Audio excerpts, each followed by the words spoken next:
أشهد أن لا إله إلا الله.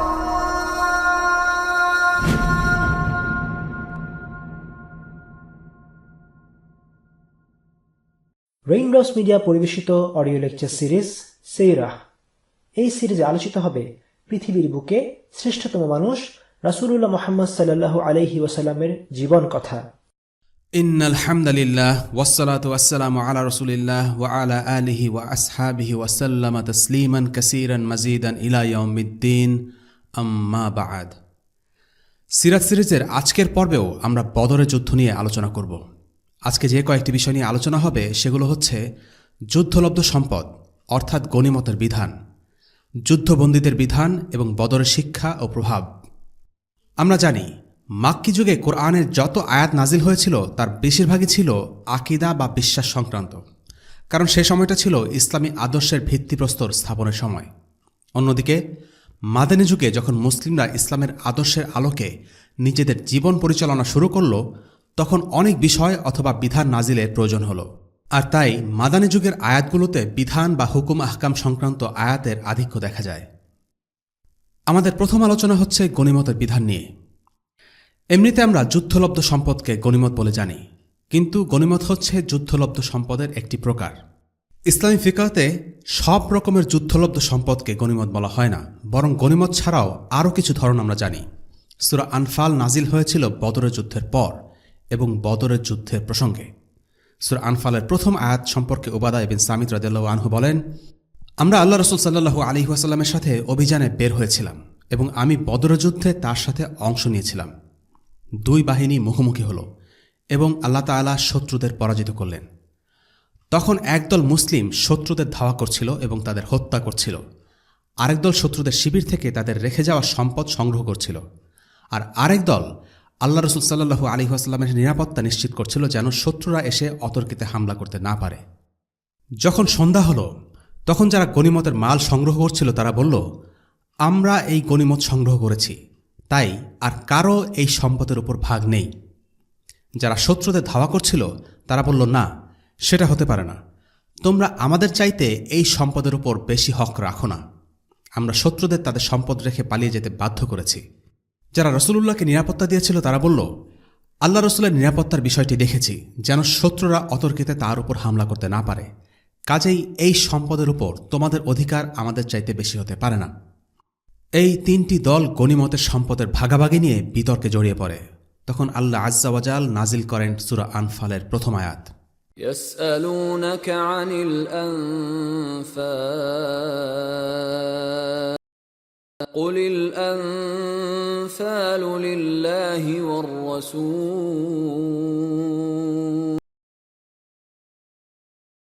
أصلحوا ذات بينكم وأطيعوا الله ورسوله إن كنتم مؤمنين। লোকেরা আপনাকে গনিমতের মাল সম্পর্কে জিজ্ঞেস করে, বলে দিন, গনিমতের মাল আল্লাহ ও তার রাসূলের জন্য। তোমরা আল্লাহকে ভয় করো এবং নিজেদের পারস্পরিক অবস্থা সংশোধন করে নাও, আর আল্লাহ ও তার রাসূলের আনুগত্য করো যদি তোমরা মুমিন হও। সূরা আনফাল আয়াত 1। উবাদা ইবনে আস-সামিত রাদিয়াল্লাহু আনহু বলেন, এই আয়াত নাজিল হয়েছিল আমাদের ব্যাপারে যারা বদরে অংশ নিয়েছিলাম। আমরা গনিমতের সম্পদ নিয়ে নিজেদের মধ্যে মতানৈক্য করছিলাম। পুরো বিষয়টায় আমরা ভালো আচরণ ধরে রাখতে পারিনি, তাই আল্লাহ তাআলা আমাদের কাছ থেকে গনিমত নিয়ে নিলেন এবং আল্লাহ রাসূলকে দিলেন, আর তিনি আমাদের মাঝে গনিমতের সম্পদ সমান ভাগে ভাগাভাগি করে দিলেন। এই আয়াতের মাধ্যমে আল্লাহ তাআলা জানিয়ে দিচ্ছেন যুদ্ধলব্ধ সম্পদের ব্যাপারে চূড়ান্ত সিদ্ধান্ত আল্লাহ ও তার রাসূলের হাতে। বদরের যুদ্ধে প্রাপ্ত সকল সম্পদ আল্লাহ রাসূল সাল্লাল্লাহু আলাইহি ওয়াসাল্লামকে দেয়া হয়েছিল, একেবারে সব কিছুই। এই আয়াতটি মুজাহিদদের তিনটি শিক্ষা দিচ্ছে: তাকওয়া, ঐক্য এবং আনুগত্য। প্রথম শিক্ষা হলো আল্লাহকে ভয় করো, অর্থাৎ আল্লাহর ব্যাপারে মুজাহিদদের ভয় থাকতে হবে। আল্লাহর রাস্তায় জিহাদ করার জন্য তাকওয়া জরুরি, তা না হলে সেটা আল্লাহর রাস্তায় জিহাদ হবে না, অন্য কোনো উদ্দেশ্যে যুদ্ধ করা হবে। দ্বিতীয় বিষয়টি হলো ঐক্য বা নিয়ম শৃঙ্খলা। নিজেদের সম্পর্ককে সুষ্ঠু সুন্দর ভিত্তির উপর প্রতিষ্ঠিত করো, অর্থাৎ মুসলিমদের ঐক্যবদ্ধ থাকা। মুজাহিদদের মধ্যে নিয়ম শৃঙ্খলা থাকতে হবে। তৃতীয় শিক্ষা হল আল্লাহ ও তার রাসূলের আনুগত্য করো। মুমিন হওয়ার জন্য অবশ্যই আল্লাহ ও তার রাসূলের আনুগত্য করতে হবে। পরের 3টি আয়াতে আল্লাহ তাআলা বর্ণনা করেছেন যারা সত্যিকারের মুমিন তারা কেমন, কি তাদের বৈশিষ্ট্য, কেমন তাদের চরিত্র। ইন্নামাল মুমিনুনা আল্লাহু ওয়াজিলাত কুলুবুহুম ওয়া ইযা তুলিয়াত আলাইহিম আয়াতুহু যাদাতহুম ঈমানা وَإِذَا تُلِيَتْ عَلَيْهِمْ آيَاتُهُ زَادَتْهُمْ إِيمَانًا وَعَلَى رَبِّهِمْ يَتَوَكَّلُونَ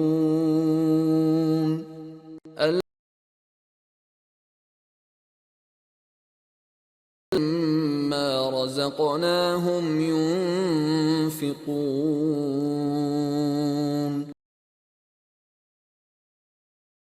هم المؤمنون حقا لهم درجات عند ربهم ومغفرة ورزق كريم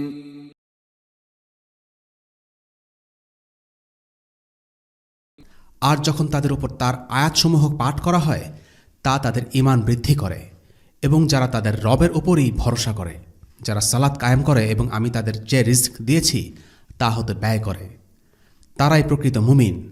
তাদের জন্য রয়েছে তাদের রবের নিকট উচ্চ মর্যাদাসমূহ এবং ক্ষমা ও সম্মানজনক রিজক। সূরা আনফাল আয়াত 2-4। এই আয়াতগুলোতে আল্লাহ তাআলা মুমিনদের বেশ কিছু বৈশিষ্ট্যের কথা উল্লেখ করেছেন। যখন তাদের সামনে আল্লাহর কথা বলা হয় তখন তারা আল্লাহকে ভয় করেন। যখন তাদের সামনে কোরআন পাঠ করা হয় তখন তাদের ঈমান বেড়ে যায়। তারা শুধু আল্লাহর উপর ভরসা করেন। তারা সালাত কায়েম করেন, সময়মতো সালাত আদায় করেন, সালাতের প্রতিটি কাজ যেমন রুকু, সিজদা, তিলাওয়াত এগুলো যত্নের সাথে করেন। তারা তাদের সম্পদ ভালো কাজে ব্যয় করেন। এই আয়াতগুলোর প্রসঙ্গে মুহাম্মদ আল আমিন আল মিসরি বলেন, যদিও সূরা আনফালের বড় অংশ জুড়ে বদরের যুদ্ধের আলোচনা, কিন্তু তবুও এই আয়াতগুলোতে বদরের যুদ্ধে মুসলিমদের ভূমিকা নিয়ে কোনো কথা বলা হয়নি, বরং ইঙ্গিতে তাদেরকে কিছুটা তিরস্কার করা হয়েছে। যেমন তাদেরকে বলা হচ্ছে সত্যিকার মুমিনদের বৈশিষ্ট্য কেমন হবে।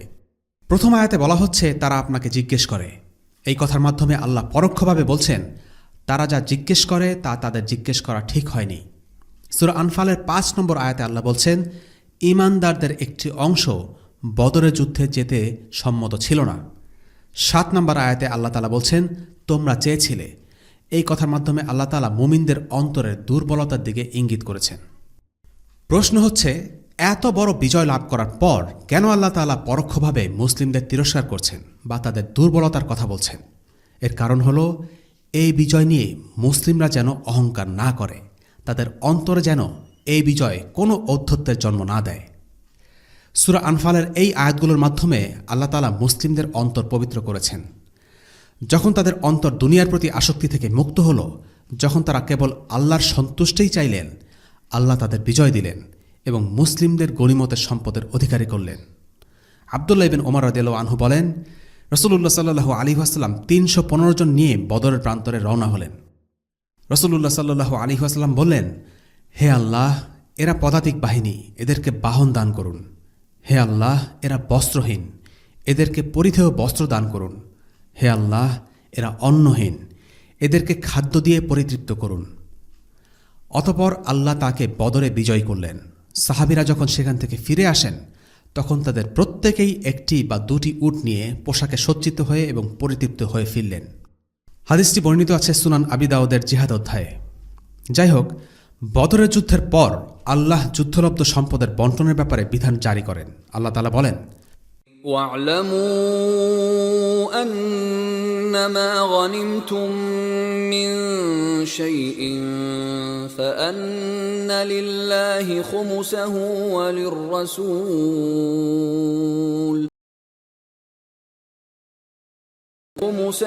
وللرسول ولذي القربى واليتامى والمساكين وابن السبيل إن كنتم آمنتم بالله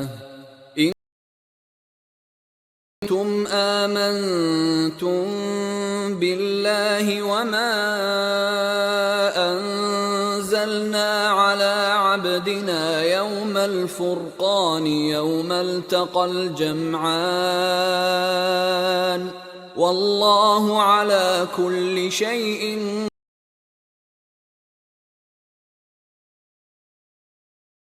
যুদ্ধে তোমরা যা গনিমতের মাল লাভ করেছ ওর 1/5 আল্লাহ, তার রসুল, রসুলের নিকটাত্মীয়, ইয়াতিম, মিসকিন এবং মুসাফিরের জন্য। যদি তোমরা ঈমান এনে থাকো আল্লাহর প্রতি এবং হক ও বাতিলের ফয়সালার দিন আমি আমার বান্দার উপর যা নাজিল করেছি তার প্রতি, যেদিন দুটি দল মুখোমুখি হয়েছে, আর আল্লাহ সব কিছুর উপর ক্ষমতাবান। সূরা আনফাল আয়াত 41। অর্থাৎ গনিমতের মালের 5 ভাগের 4 ভাগ বা শতকরা 80 ভাগ বন্টন করা হবে সৈনিকদের মাঝে। পদাতিক সৈন্যরা পাবে 1 ভাগ, আর অশ্বারোহী সৈনিকরা পাবে 3 ভাগ। বাকি 20 ভাগকে 5 ভাগে ভাগ করা হবে, প্রতিটি ভাগে শতকরা 4 ভাগ। এই 5টি ভাগ হল: 1 আল্লাহর জন্য, 2 রাসূলুল্লাহ সাল্লাল্লাহু আলাইহি ওয়াসাল্লামের জন্য, 3 রাসূলুল্লাহ সাল্লাল্লাহু আলাইহি ওয়াসাল্লামের নিকট আত্মীয়দের জন্য, 4 এতিম এবং অভাবগ্রস্তদের জন্য, এবং 5 মুসাফিরদের জন্য। এখন আল্লাহ ও তার রসুল সাল্লাল্লাহু আলাইহি ওয়াসাল্লামের জন্য যে 8 ভাগ নির্ধারিত তা ইসলামের কল্যাণের জন্য যে কোনো কাজে খরচ করা যাবে, যেমন মসজিদ নির্মাণ, রাস্তা নির্মাণ ইত্যাদি। এই ব্যাপারে খলিফা বা ইমামের সিদ্ধান্তই চূড়ান্ত। এখানে উল্লেখ্য, গনিমত হল সে সম্পদ যা মুসলিমরা সামরিক শক্তির জোরে যুদ্ধের মাধ্যমে জয়লাভ করে। এই সম্পদ হচ্ছে শত্রুদের রেখে যাওয়া সম্পদ যা সবার মাঝে ভাগাভাগি হয়। যদি যুদ্ধ না করেই মুসলিমরা শত্রুর সম্পদ লাভ করে তবে সেটা হচ্ছে ফাই, আর ফাইয়ের বিধান গনিমতের বিধানের মতো নয়। ফাইয়ের বিধান নিয়ে পরে আলোচনা করা হবে ইনশাআল্লাহ। এছাড়া জিহাদের ময়দানে কোনো মুসলিম যদি কোনো কাফিরকে হত্যা করে তবে সে কাফিরের যে সম্পদ তার ময়দানে ছিল, যেমন তার বর্শা, তার তরবারি, এগুলো সে পাবে। এই সম্পদ সবার মাঝে ভাগাভাগি হবে না, শুধু যে মুজাহিদ তাকে হত্যা করেছে সে পাবে। আল্লাহ রসুল সাল্লাল্লাহু আলাইহি ওয়াসাল্লাম বদরের যুদ্ধে অংশ নেননি এরকম কিছু মুসলিমকেও বদরের যুদ্ধে প্রাপ্ত সম্পদের ভাগ দিয়েছিলেন। এরা হচ্ছেন সেসব মুসলিম যারা বদরের যুদ্ধে যেতে না পারার জন্য কোনো গ্রহণযোগ্য অজুহাত ছিল, যেমন ওসমান ইবনে আফফান রাদিয়াল্লাহু আনহুকে আল্লাহ রসুল সাল্লাল্লাহু আলাইহি ওয়াসাল্লাম বলেছেন তিনি যেন মদিনায় থেকে যান, কারণ তার স্ত্রী রুকাইয়া, যিনি ছিলেন আল্লাহ রসুল সাল্লাল্লাহু আলাইহি ওয়াসাল্লামের মেয়ে, সেই রুকাইয়া ছিলেন খুবই অসুস্থ। তাকে দেখাশোনা করার জন্য নবীজি উসমান রাদিয়াল্লাহু আনহুকে মদিনায় থেকে যেতে বলেন। যদিও ওসমান বদরে অংশ নেননি, কিন্তু তিনি বদরের সওয়াব ও গনিমত লাভ করেছেন। এছাড়াও যেসব সাহাবী শহীদ হয়েছিলেন তাদের গনিমত তাদের পরিবারকে দেয়া হয়েছিল। এছাড়াও আবু উমামা রাদিয়াল্লাহু আনহু বদরের যুদ্ধে অংশ নেননি। নবীজি সাল্লাল্লাহু আলাইহি ওয়াসাল্লাম তার মায়ের দেখাশোনা করার জন্য তাকে থেকে যেতে বলেছিলেন। এছাড়াও আরও কিছু সাহাবী বদরে অংশ নেননি, কারণ তাদের উপর অন্য দায়িত্ব ছিল। যেমন আবু লুবাবা রাদিয়াল্লাহু আনহুকে মদিনার অস্থায়ী শাসক হিসেবে নিযুক্ত করা হয়েছিল। আসিম ইবনে আদি এবং হারিস ইবনে হাতিব রাদিয়াল্লাহু আনহুমাকে পাঠানো হয়েছিল যথাক্রমে আলিয়াহ এবং বনু আমর ইবনে আউফ গোত্রের কাছে। এরপরের আলোচনার বিষয়বস্তু হচ্ছে যুদ্ধবন্দীদের বিধান। বদরের যুদ্ধে কুরাইশদের ৭০ জন মুসলিমদের হাতে যুদ্ধবন্দী হিসেবে ধরা পড়ে। এদের ব্যাপারে সিদ্ধান্ত নিতে রাসূলুল্লাহ সাল্লাল্লাহু আলাইহি ওয়াসাল্লাম শুরা ডাকলেন। তিনি সাহাবীদের থেকে মতামত শুনলেন।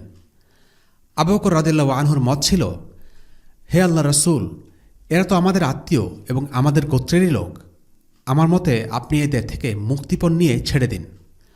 মুক্তিপণ হিসেবে আমরা যা পাব তা আমরা কাফিরদের বিরুদ্ধে কাজে লাগাব, আর এমনও হতে পারে আল্লাহ তাআলা এদেরকে হিদায়াত দেবেন আর তারা একদিন মুসলিম হবে। ওমর ইবনুল খাত্তাব রাদিয়াল্লাহু আনহু দ্বিমত পোষণ করলেন। তিনি বললেন, হে আল্লাহর রাসূল, এরাই আপনাকে আপনার ঘর থেকে বিতাড়িত করেছে, আপনাকে মিথ্যাবাদী অপবাদ দিয়েছে। আমি আবু বকরের সাথে দ্বিমত পোষণ করি। এদেরকে এখানে আনুন আর এক এক করে গর্দান ফেলে দিন। ওমর তার এক আত্মীয়র দিকে আঙ্গুল তুলে বললেন, একে আমার হাতে ছেড়ে দিন, আমি একে মেরে ফেলি। আকিলকে তুলে দিন তার ভাই আলীর কাছে, আলী তার ভাইকে হত্যা করুক। হামজার হাতে তুলে দিন হামজার ভাইকে, হামজা তাকে হত্যা করুক। এতে করে আল্লাহ জানবেন মুশরিকদের প্রতি আমাদের কোনো সমবেদনা নেই। এই লোকগুলো হলো নাটের গুরু, কাফেরদের নেতা। আব্দুল্লাহ বিন রাওয়াহা রাদিয়াল্লাহু আনহু মত দিলেন, রাসূলুল্লাহ, আপনি এমন জায়গা বের করুন যেখানে অনেক গাছপালা আছে, আপনি তাদের সেখানে ঢুকিয়ে দিন আর আগুন জ্বালিয়ে দিন। যে যার মত দিল। বিভিন্ন জনের মত শুনে রাসূলুল্লাহ সাল্লাল্লাহু আলাইহি ওয়াসাল্লাম তখনও কোনো সিদ্ধান্ত নিলেন না তিনি কি করবেন। তিনি নিজে একা কিছুক্ষণ ভাবার জন্য সময় নিলেন। এসে দেখলেন মুসলিমরা দুইটি মতে স্থির হয়েছে, আবু বকর এবং ওমরের মত। তিনি তখন এই দুইজন সাহাবীর চারিত্রিক দিক সবার সামনে তুলে ধরলেন। আবু বকর হল নবী ইব্রাহিম আলাইহিস সালামের মতো। তিনি বলেছিলেন, যারা আমার অনুসরণ করবে তারা আমার সাথে, আর যারা আমার অনুসরণ করে না, নিশ্চয়ই আল্লাহ তুমি ক্ষমাশীল ও দয়ালু। এবং আবু বকর হলেন ঈসা আলাইহিস সালামের মতো। তিনি বলেছিলেন, তুমি যদি তাদেরকে শাস্তি দাও তারা তো তোমারই গোলাম, আর যদি তুমি তাদের ক্ষমা করো তাহলে তুমি পরাক্রমশালী ও জ্ঞানী। অর্থাৎ আবু বকর ছিলেন নবী ইব্রাহিম ও ঈসার মতো, যারা তাদের কওমের প্রতি ছিলেন দয়ালু। রাসূলুল্লাহ সাল্লাল্লাহু আলাইহি ওয়াসাল্লাম এরপর বললেন ওমরের কথা। ওমর হচ্ছেন নূহের মতো। তিনি বলেছিলেন, হে আল্লাহ, এই জমিনে তুমি কাফিরদেরকে ছেড়ে দিও না। ওমরের উদাহরণ হল মুসা নবীর মতো। তিনি বলেছিলেন, হে আল্লাহ, তাদের সম্পদ বিনষ্ট করে দাও এবং তাদের অন্তরকে শক্ত করে দাও যেন তারা আযাব আসার আগে ঈমান না আনে। এই বলে রাসূলুল্লাহ সাল্লাল্লাহু আলাইহি ওয়াসাল্লাম সবাইকে উদ্দেশ্য করে বললেন, তোমাদের পরিবার পরিজন আছে, তাদের দেখাশোনার ব্যাপার আছে, কাজেই তোমরা মুক্তিপণ আদায় করো। মুক্তিপণের টাকা ছাড়া যেন কেউ মুক্তি না পায়, আর যদি মুক্তিপণ না দেয় তাহলে তাদের মেরে ফেলো।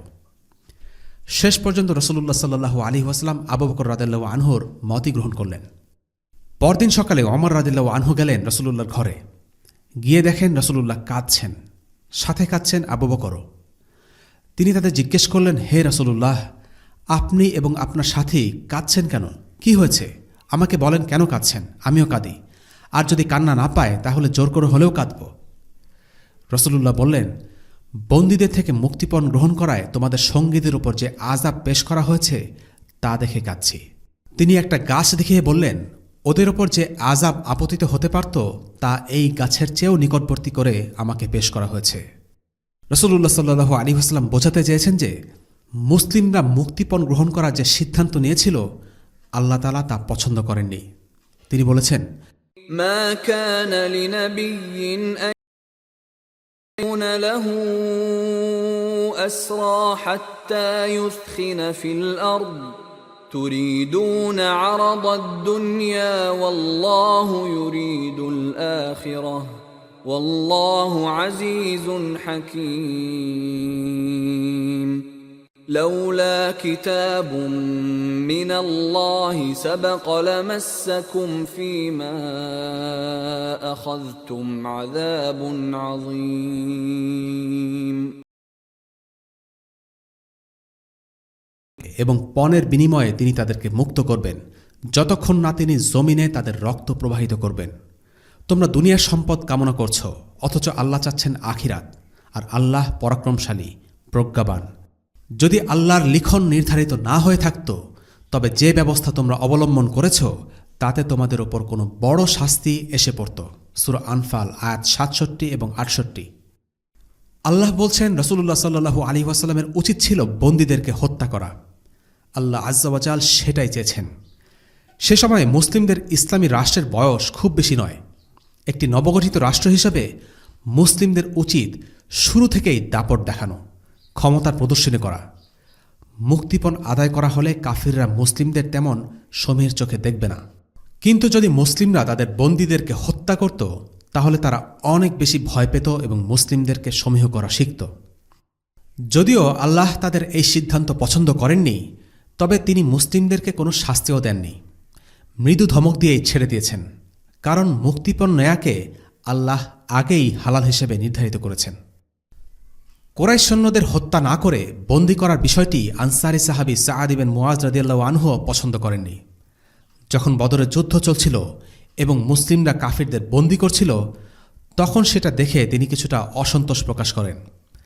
তখন নবীজি সাল্লাল্লাহু আলাইহি ওয়াসাল্লাম তাকে বললেন, সাআদ, তোমাকে দেখে মনে হচ্ছে এই কাজটায় তুমি খুব একটা খুশি নও। সাআদ ইবনে মুআজ তখন বললেন, জি আল্লাহ রসুল, আজ এই মুশরিকদের হত্যা করার সুযোগ আল্লাহ প্রথমবারের মতো দিয়েছেন। এদেরকে বন্দী না করে হত্যা করাই আমার কাছে বেশি পছন্দনীয় ছিল। আমরা মাক্কি যুগের আলোচনায় মুতাইম ইবনে আদির কথা উল্লেখ করেছিলাম। সে ছিল একজন মুশরিক, তবে নীতিবান এবং সম্মানী একজন মানুষ।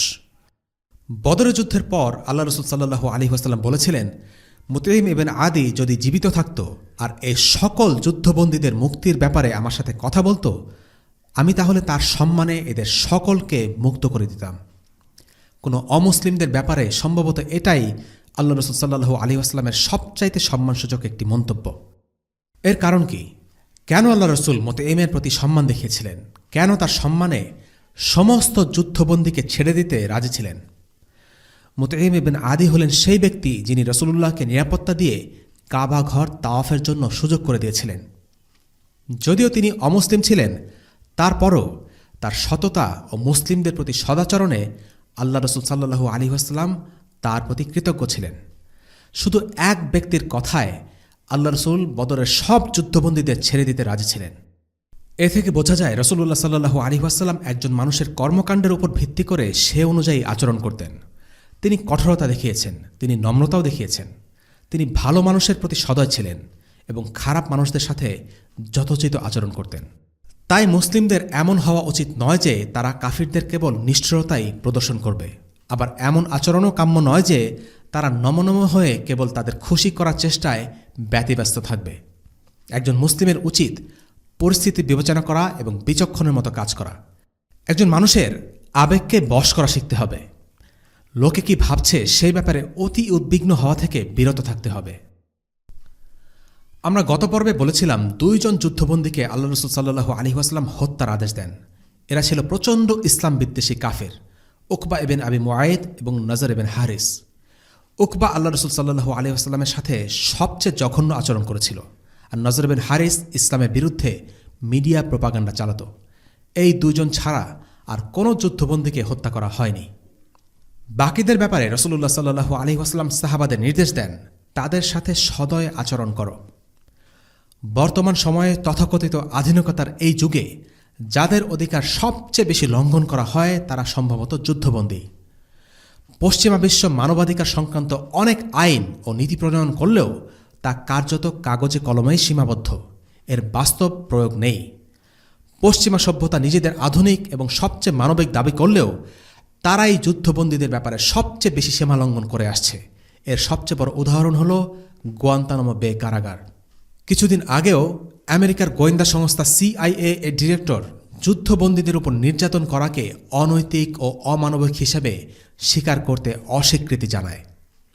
মুসলিম বিশ্বের তুচ্ছ ঘটনা নিয়ে তারা তীব্র প্রতিক্রিয়া ব্যক্ত করে, অথচ তাদেরই সমর্থিত স্বৈরাচারী শাসকরা যখন মুসলিম বিশ্বে গণহত্যা চালায় কিংবা কারাগারে নির্যাতন করে তখন তারা নীরবতা পালন করে। পশ্চিমা দেশগুলো নিজেদের মানবাধিকারের চ্যাম্পিয়ন দাবি করলেও তারাই মানবাধিকারের সবচেয়ে বড় লঙ্ঘনকারী।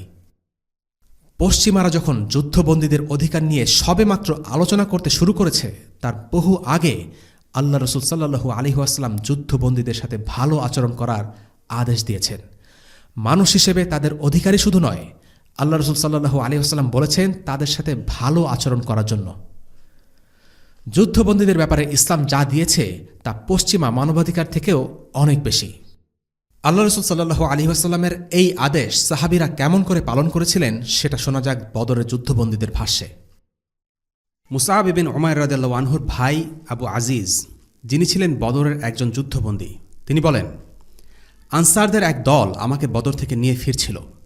দুপুর ও রাতের খাবার সময় হলে তারা রাসূলুল্লাহ সাল্লাল্লাহু আলাইহি ওয়াসাল্লামের নির্দেশ অনুযায়ী আমাকে রুটি দিয়ে আপ্যায়ন করল আর নিজেরা খেল খেজুর। তাদের হাতে যতগুলো রুটির টুকরো ছিল সেগুলোর সবকটি তারা আমাকে খেতে দেয়। আমি খুব লজ্জা পাচ্ছিলাম। রুটিগুলো তাদেরকে ফিরিয়ে দিতে চাইলাম, কিন্তু তারা সেগুলো স্পর্শও করেনি, আমাকেই আবার ফিরিয়ে দেয়।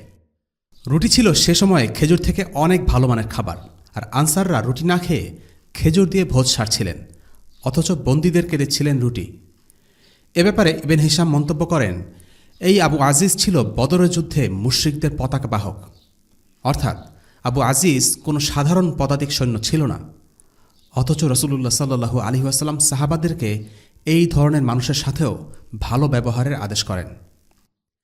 আরেক যুদ্ধবন্দী আল ওয়ালিদ ইবনে মুগীরাও প্রায় একই রকম বক্তব্য করেছে। সে বলেছে, আমরা চড়তাম ঘোড়ার পিঠে আর তারা হাঁটত। অনেক বন্দী মুসলিমদের কাছ থেকে এরকম ভালো আচরণ পেয়ে মুসলিম হয়ে যায়। রাসূলুল্লাহ সাল্লাল্লাহু আলাইহি ওয়াসাল্লামের যুদ্ধ জীবনে এটা ছিল সাধারণ ঘটনা। অনেক যুদ্ধবন্দী মুসলিমদের কাছ থেকে ভালো আচরণ পেয়ে মুসলিম হয়ে তাদের সাথেই থেকে যায়।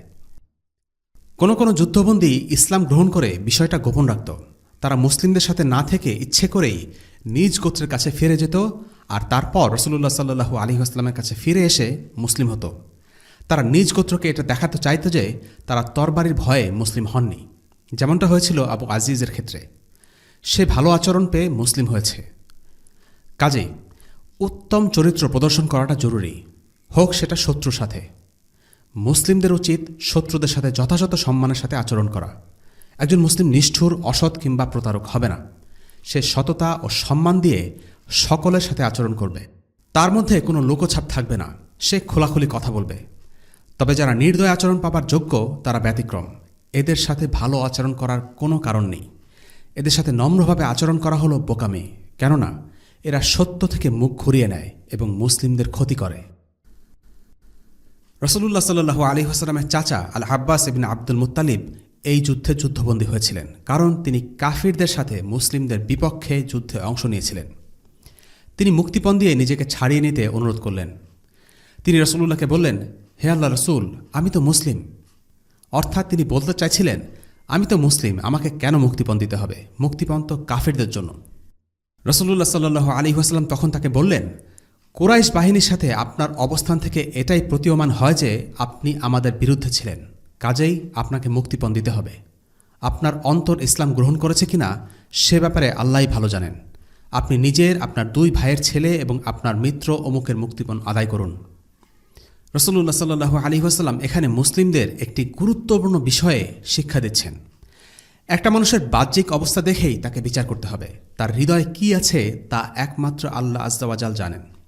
মুসলিমরা এটাই দেখেছে যে আল আব্বাস কুরাইশদের পক্ষ হয়ে মুসলিমদের বিরুদ্ধে যুদ্ধ করেছিল। তিনি শত্রু বাহিনীর সাথে যুদ্ধক্ষেত্রে এসেছেন, কাজেই তাকে শত্রু হিসেবেই বিবেচনা করা হয়েছে, মুখের কথার উপরে নয়। খলিফা হবার পর ওমর ইবনে আল খাত্তাব রাদিয়াল্লাহু আনহু সবাইকে উদ্দেশ্য করে একদিন বলেন, আল্লাহ রসুল সাল্লাল্লাহু আলাইহি ওয়াসাল্লামের যুগে আল্লাহর পক্ষ হতে ওয়াহি নাজিল হয়ে কখনো কখনো জানিয়ে দেয়া হতো কার হৃদয়ে কি আছে, সে হিসাবে তাদেরকে সুযোগ দেয়া হতো। কিন্তু বর্তমানের কথা ভিন্ন। এখন আমরা কাউকে প্রকাশ্যে যা করতে দেখি তার উপর ভিত্তি করে বিচার করব। যাকে আমরা ভালো কাজ করতে দেখি তাকে আমরা বিশ্বাস করব এবং প্রাধান্য দেব। গোপন কাজের জন্য আমরা কাউকে পাকড়াও করব না, সে বিচার আল্লাহ করবেন। কিন্তু আমরা এমন কাউকে বিশ্বাস করব না যে প্রকাশ্যে খারাপ কিছু দেখায়, যদিও সে দাবি করে তার নিয়ত ভালো। এটা ইসলামের গুরুত্বপূর্ণ একটা নীতি। কার হৃদয়ে কি চলছে তার উপর ভিত্তি করে কোনো মানুষকে বিচার করা উচিত নয়। আমরা তাদের কাজকর্ম দেখে বিচার করব।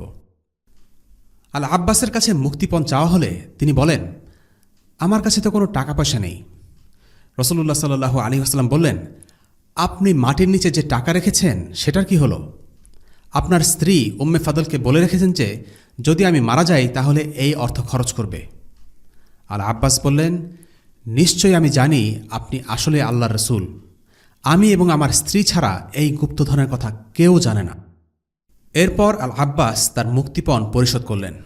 আল্লাহ তাআলা এই প্রসঙ্গে একটি আয়াত নাজিল করেছেন, يا أيها النبي قل لمن في أيديكم من الأسرى إن يعلم الله في قلوبكم خيرا يؤتكم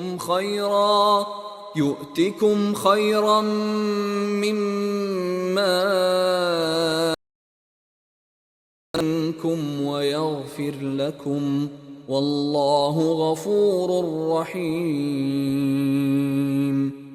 হে নবী, যারা আপনার হাতে বন্দী হয়ে আছে তাদেরকে বলে দিন, আল্লাহ যদি তোমাদের অন্তরে কোনো রকম মঙ্গল চিন্তা রয়েছে বলে জানেন, তবে তোমাদেরকে তার চেয়ে বহুগুণ বেশি দান করবেন যা তোমাদের কাছ থেকে বিনিময়ে নেওয়া হয়েছে।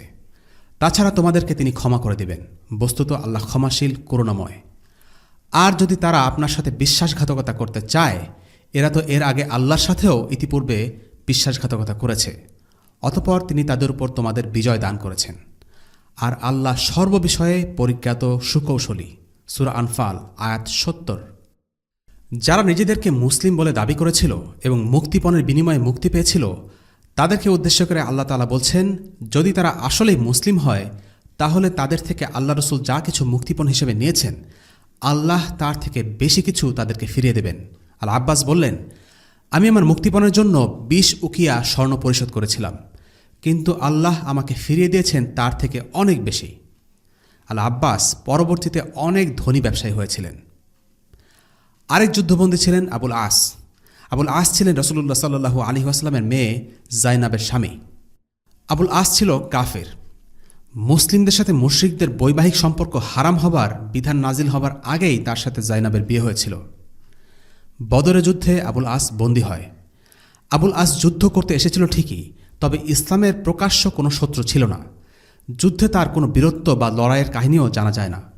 সে কখনোই ইসলাম বা আল্লাহ রসুল সাল্লাল্লাহু আলাইহি ওয়াসাল্লামকে নিয়ে আজে বাজে কোনো কথা বলেনি, বিরোধিতা করেনি। সে সবসময় তার ব্যবসা বাণিজ্য নিয়ে ব্যস্ত থাকত। যাই হোক, সে বদরে বন্দী হল। জাইনাব তখন মক্কায়। তিনি তার স্বামীকে মুক্ত করতে চাইলেন। জাইনাব রাদিয়াল্লাহু আনহা তার স্বামীকে মুক্ত করার জন্য অনেক অর্থকড়ি পাঠিয়ে দেন। সাথে দিলেন তার গলার হার। এই হার তার মা খাদিজা রাদিয়াল্লাহু আনহা বিয়ের সময় তাকে উপহার দিয়েছিলেন। মুক্তিপণ হিসেবে পাঠানো তার এই হার দেখে রাসূলুল্লাহ সাল্লাল্লাহু আলাইহি ওয়াসাল্লাম খুব আবেগপ্রবণ হয়ে যান। যে আনসার আবুল আসকে বেঁধে রেখেছিল তাকে রাসূলুল্লাহ বললেন, যদি আবুল আসকে তার স্ত্রীর কাছে ফিরিয়ে দেয়া এবং তার স্ত্রীর জিনিস তার কাছে পাঠিয়ে দেয়া ঠিক মনে করো, তবে তাই করো। তারা তৎক্ষণাৎ আবুল আসকে মুক্তিপণ ছাড়াই মুক্তি দিল।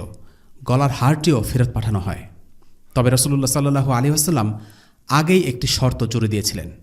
শর্তটি হল, আবুল আস আর কখনোই মুসলিমদের বিরুদ্ধে কোনো শত্রুকে সাহায্য করবে না এবং মক্কায় পৌঁছে রাসূলুল্লাহ সাল্লাল্লাহু আলাইহি ওয়াসাল্লামের কাছে জাইনাবকে পাঠিয়ে দেবেন। আল্লাহ রসুল সাল্লাল্লাহু আলাইহি ওয়াসাল্লামের আবেগ ছিল, তবে আবেগ দিয়ে তিনি চালিত হতেন না। তিনি যখন গলার হারটি দেখলেন, তিনি আবেগ আপ্লুত হয়ে পড়েন সত্যি, কিন্তু এজন্য তিনি আবুল আসকে এমনি এমনি ছেড়ে দেননি। তাকে এ শর্তে ছেড়ে দিয়েছেন যে সে আর কখনও ইসলামের বিরুদ্ধে যুদ্ধ করবে না। আবুল আস তার কথা রেখেছিল। সে মক্কায় ফিরে গিয়ে জাইনাবকে মক্কা ছেড়ে তার বাবার কাছে চলে যাবার অনুমতি দেয়। এরপর জাইনাব মক্কা ত্যাগের পরিকল্পনা করেন। যাওয়ার জন্য প্রস্তুত হলে তার দেবর কিনানা ইবনে রাবিআ একটি উট নিয়ে আসেন। উটের পিঠে হাউদাতে জাইনাব চড়ে বসেন। হাউদা হল উটের পিঠে বসানোর জন্য বানানো আসন। কিনানার সাথে তীর ধনুক ছিল। সে জাইনাবকে পথ দেখিয়ে নিয়ে যাচ্ছিল। তখন ছিল দিনের বেলা। কিছু কুরাইশ তাদেরকে দেখতে পেয়ে আটকানোর সিদ্ধান্ত নেয়। তারা জাইনাবের পিছু নিয়ে দুতুয়া নামক স্থানে তাদেরকে ধরে ফেলল। হাব্বার ইবিন আসওয়াদ ইবিন মুত্তালিব নামক এক লোক বর্ষা দিয়ে জাইনাবকে ভয় দেখায়। জাইনাব হাওদা থেকে পড়ে যান এবং এতে তার গর্ভপাত ঘটে। কিনান তার তুনি থেকে তীর বের করে সবাইকে হুমকি দিলেন, আল্লাহর কসম, যদি কেউ আমার কাছে আসে তবে আমি তার দিকে তীর ছুড়ব। তখন অন্যরা তার কাছ থেকে দ্রুত সরে যায়। তখন আবু সুফিয়ান সেখানে অন্যান্য কুরাইশ নেতাদের নিয়ে পৌঁছে বলল, তোমার তীর নামিয়ে রাখো, আমরা তোমার সাথে কথা বলতে চাই। কিনান তার অস্ত্র নামিয়ে রাখলেন। আবু সুফিয়ান এসে বলল, তুমি কাজটি ভালো করনি কিনান। মুহাম্মদ আমাদের অনেক ক্ষতি করেছে, তা সত্ত্বেও এক মহিলাকে তার কাছে নিয়ে যাচ্ছ, আর সেটাও প্রকাশ্য দিবালোকে। তুমি আর অন্য কাউকে নয়, বরং মুহাম্মাদের মেয়েকে প্রকাশ্যে তার কাছে পৌঁছে দিচ্ছ। লোকেরা দেখে ভাবছে যুদ্ধে পরাজিত হয়ে আমরা আজকে দুর্বল, অপমানিত, তাই সবার সামনে এভাবে তুমি এই কাজ করছো।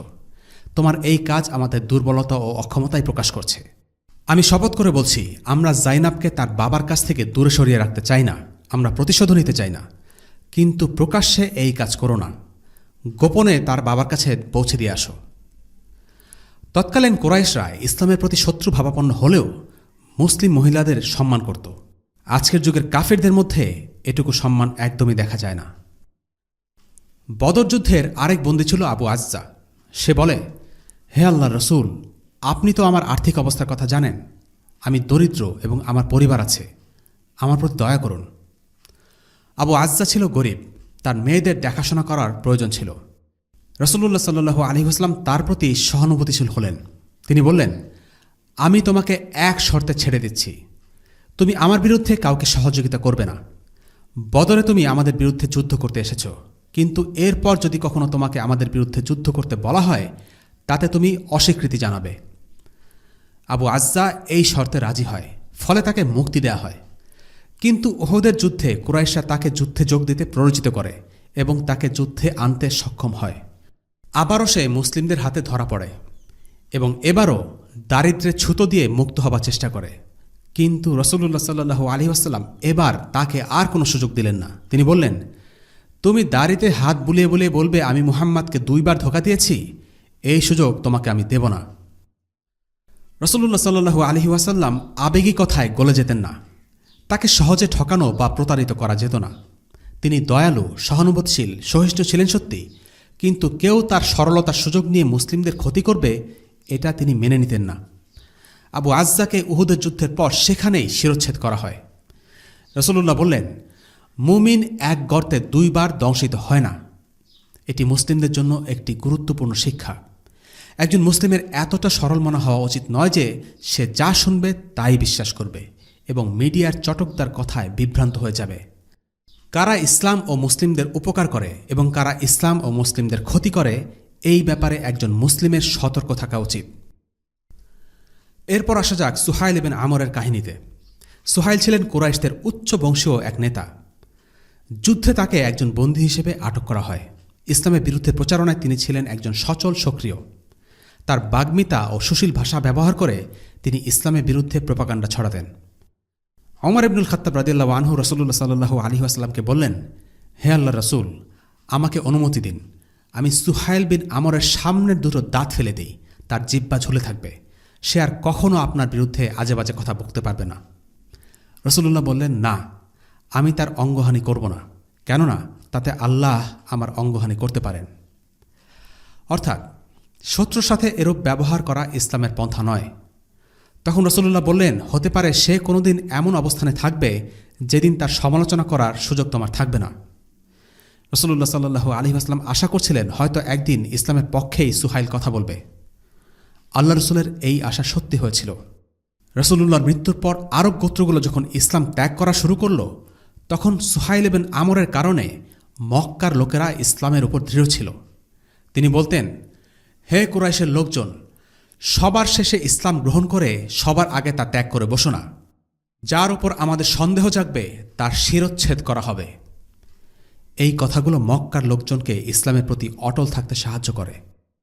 যুদ্ধবন্দীদের মধ্যে যাদের মুক্তিপণ আদায় করার সামর্থ্য ছিল না কিন্তু অক্ষরজ্ঞান ছিল, তাদেরকে রাসূলুল্লাহ সাল্লাল্লাহু আলাইহি ওয়াসাল্লাম বললেন, যদি তুমি 10 জন শিশুকে পড়তে ও লিখতে শেখাতে পারো তবে সেটাই তোমার মুক্তিপণ হবে।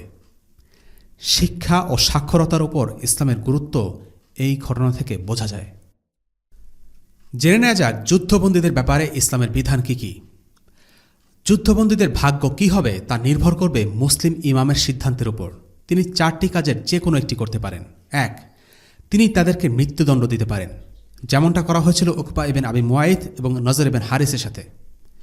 2, তাদেরকে মুক্তিপণ ছাড়াই মুক্তি দিতে পারেন। বদরের যুদ্ধে আবু আজ্জার উপর এই বিধান প্রয়োগ করা হয়েছিল। 3, মুক্তিপণের বিনিময়ে মুক্তিদান করতে পারেন, যেটা হয়েছিল বদরের অনেক যুদ্ধবন্দীদের উপর। 4, যুদ্ধবন্দীদের দাস বানাতে পারেন। এই বিধান প্রয়োগ করা হয়েছিল বনু কুরাইজার নারী ও শিশুদের উপর। বনু কুরাইজার যুদ্ধে যুদ্ধবন্দী পুরুষদের হত্যা করা হয় এবং নারী ও শিশুদের দাস বানানো হয়। এই রায়টি দিয়েছিলেন সাআদ ইবনে মুআয রাদিয়াল্লাহু আনহু। আমরা ভবিষ্যতে এই ঘটনাটা বিস্তারিত আলোচনা করব ইনশাআল্লাহ। এখানে বলে রাখা ভালো, যুদ্ধবন্দীদের ব্যাপারে মুসলিমদের নিজস্ব শরিয়া আছে। এই ব্যাপারে পার্থিব মানবরচিত আইন মানতে মুসলিমরা বাধ্য নয়। মুসলিমরা কেবল তাদের নিজস্ব শরিয়া মানতে বাধ্য, জেনেভা কনভেনশন নয়। সংক্ষেপে জেনে নেওয়া যাক বদর যুদ্ধে অংশগ্রহণকারী সাহাবাদের মর্যাদা। বদর যুদ্ধে অংশগ্রহণকারী সাহাবীরা বিশেষ সম্মানে সম্মানিত।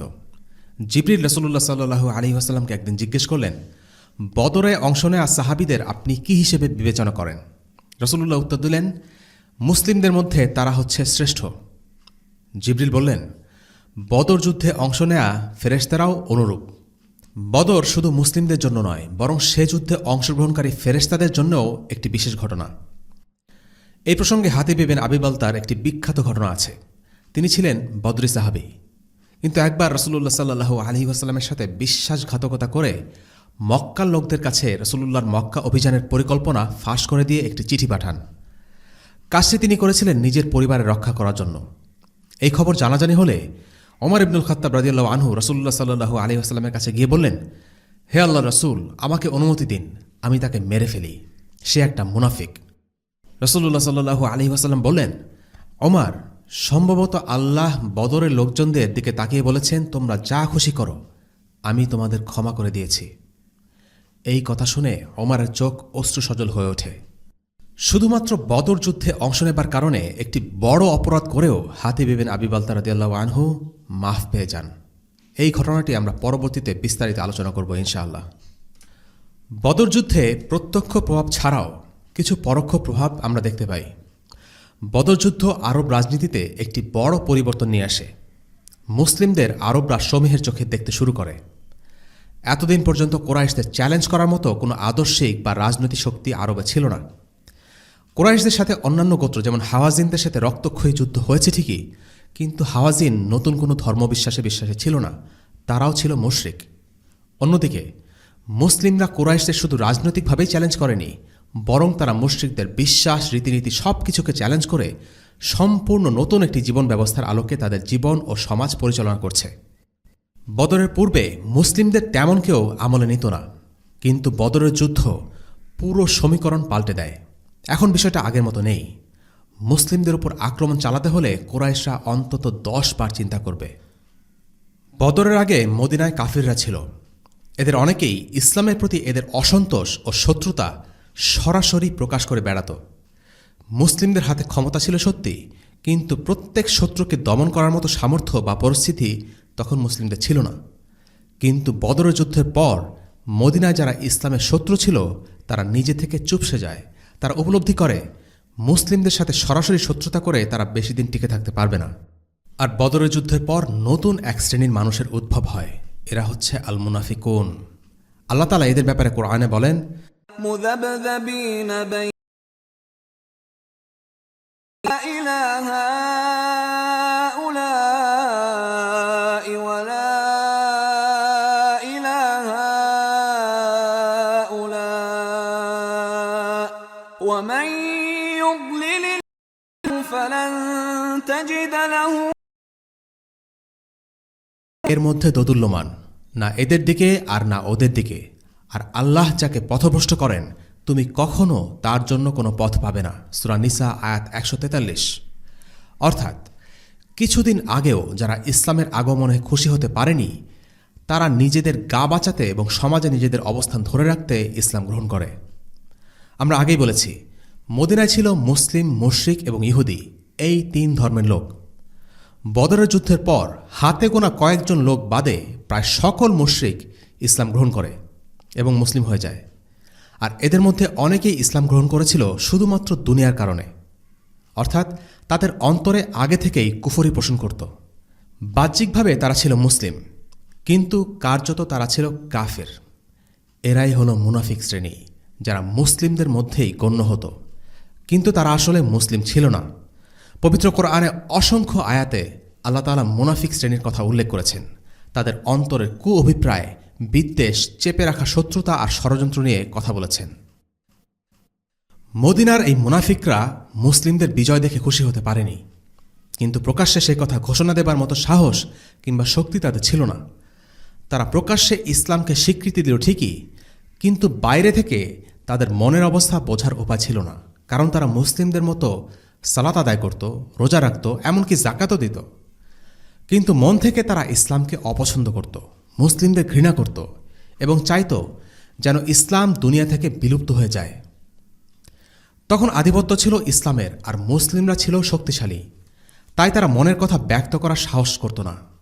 কিন্তু যখনই তারা মুসলিমদের কোনো ক্ষয়ক্ষতি বা বিপদ এসেছে দেখত, তখনই তারা মাথা চাড়া দিয়ে উঠত, মুখ দিয়ে এমন কথা বলে বসত যা শুনলে বোঝা যেত এরা মুসলিমদের কল্যাণ চায় না। মুনাফিকদের একটি বৈশিষ্ট্য হল তারা মুসলিমদের বিজয় দেখলে নীরব থাকে আর পরাজয় দেখলে সরব হয়ে ওঠে। এই মুনাফিকরা তখন মুসলিমদের বিরুদ্ধে গোপনে ষড়যন্ত্র করতে শুরু করে। সকল শত্রুদের মধ্যে তারাই ছিল সবচেয়ে বেশি বিপজ্জনক, কেননা তারা মুসলিমদের সাথে থাকত এবং তাদের কাছে সব খবরাখবর থাকত। তারা এই তথ্যগুলো চুরি করে বহিঃশত্রুদের কাছে পাচার করে দিত। এদেরকে শায়েস্তা করাও সহজ ছিল না, কারণ তারা তাদের কুফরি প্রকাশ করত না। আল্লাহ তাআলা জানিয়ে দেবার আগ পর্যন্ত রাসূলুল্লাহ সাল্লাল্লাহু আলাইহি ওয়াসাল্লামও এই ব্যাপারে কিছু জানতেন না। আজকের পর থেকে আমাদের এই সিরিজে নিয়মিতভাবে এই দলটির কথা প্রসঙ্গক্রমে আসতে থাকবে। অন্যদিকে কুরাইশরা বদরে পরাজিত হয়ে একটা বড়সড় ধাক্কা খায়। তাদের প্রথম সারির নেতারা এই যুদ্ধে মারা পড়ে, তাদের বড় বড় নেতারা বন্দী হয়, তাদের মুক্তিপণ দিয়ে মুসলিমদের কাছ থেকে ছাড়িয়ে আনতে হয়।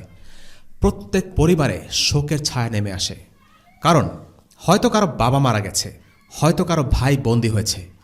সব মিলিয়ে বদর ছিল তাদের জন্য একটা সাইকোলজিক্যাল ডিজাস্টার। তবে এই বিপর্যয়ে তারা একেবারে ভেস্তে যায়নি, কারণ এই পরাজয়ের হাত ধরেই তারা প্রতিশোধের জন্য মরিয়া হয়ে ওঠে, আর এই পরাজয় থেকে উহুদের যুদ্ধের সূত্রপাত। আরেকটি বিষয় হচ্ছে, এই পরাজয়ের কারণে অনেক কুরাইশ নেতা কিছুটা নড়ে চড়ে বসে। তাদের কেউ কেউ বুঝতে পারে দিন ইসলাম হচ্ছে সত্য দিন, আর এই পরাজয়ে তাদের অনেকের মনে দাগ কাটে। কয়েক বছর পরেই এই বিষয়টি স্পষ্ট হয়ে ওঠে, যখন হুদাইবিয়ার সন্ধির পর অনুকূল পরিবেশ পেয়ে কিছু কুরাইশ নেতা ইসলাম গ্রহণ করে। অন্যদিকে ইহুদিদের অবস্থা আগের থেকে শোচনীয় হয়। মুসলিমরা এখন মদিনাতে কেবল নয়, বরং মদিনার বাইরেও ক্ষমতা বিস্তার করতে শুরু করেছে।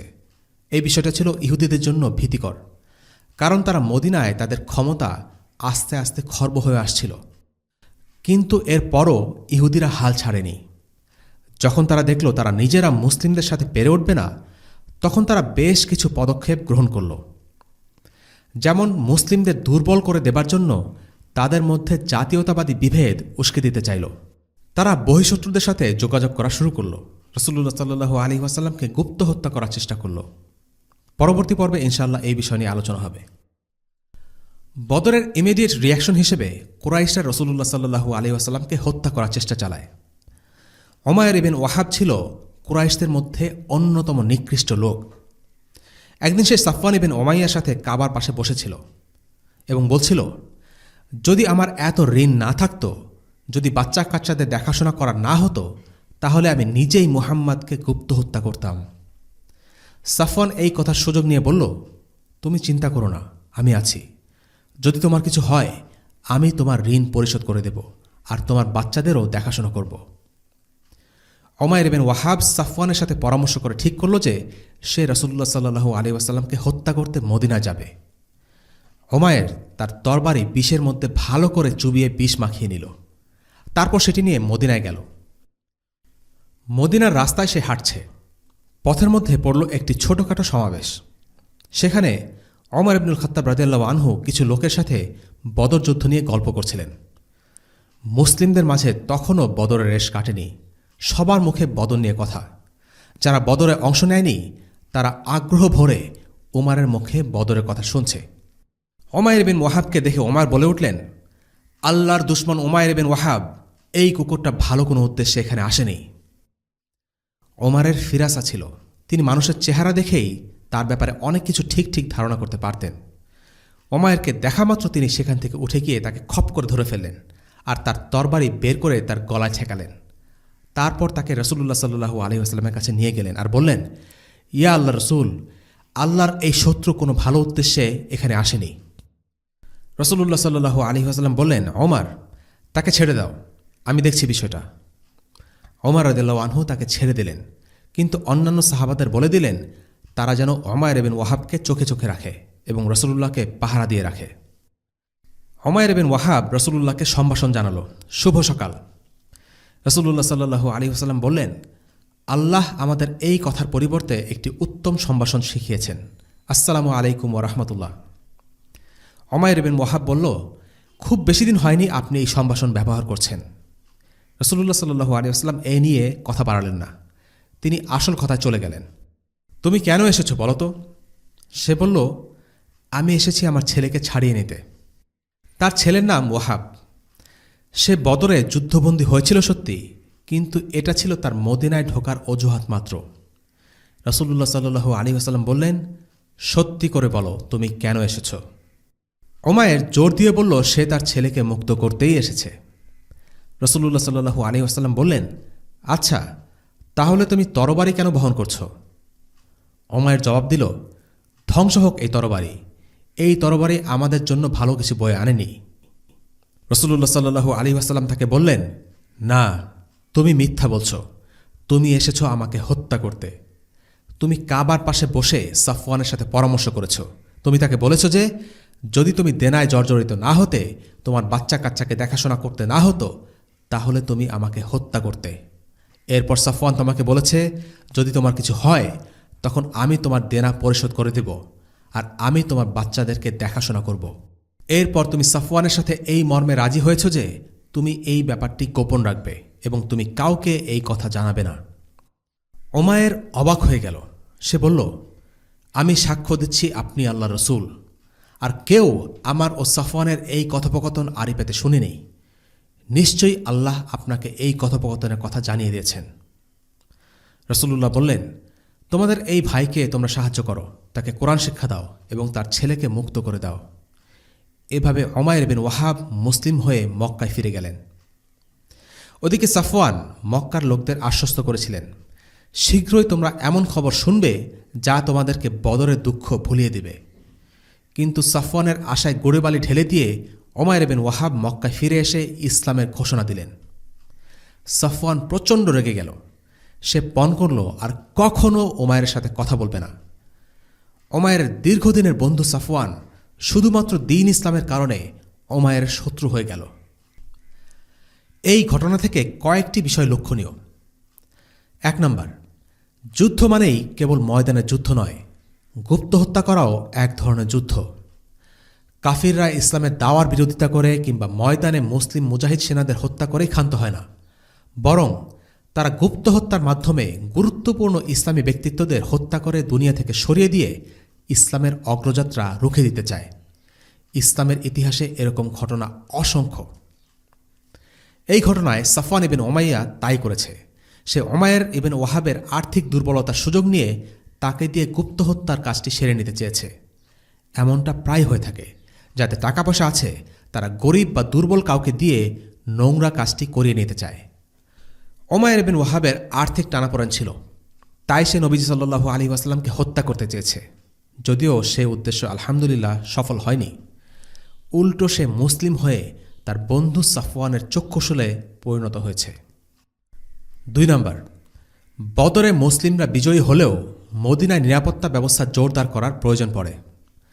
ওমর ইবনুল খাত্তাব রাদিয়াল্লাহু আনহু এই ঘটনায় একজন দক্ষ নিরাপত্তা কর্মীর মতো কাজ করেছেন।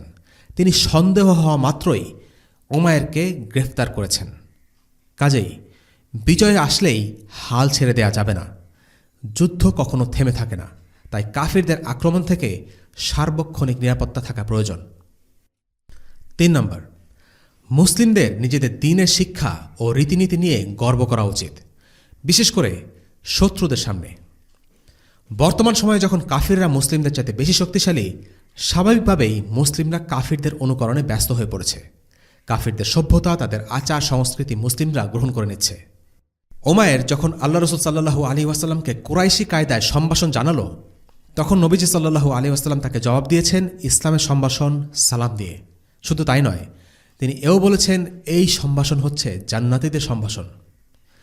ছোটখাটো এই সমস্ত ব্যাপারে মুসলিমদের উচিত রাসূলুল্লাহ সাল্লাল্লাহু আলাইহি ওয়াসাল্লামের সুন্নাহগুলো অনুসরণ করা এবং এটা নিয়ে বিব্রত বা লজ্জিত না হওয়া। 4 নম্বর, রাসূলুল্লাহ সাল্লাল্লাহু আলাইহি ওয়াসাল্লাম কখনো ব্যক্তিগত বিরোধ ধরে রাখতেন না।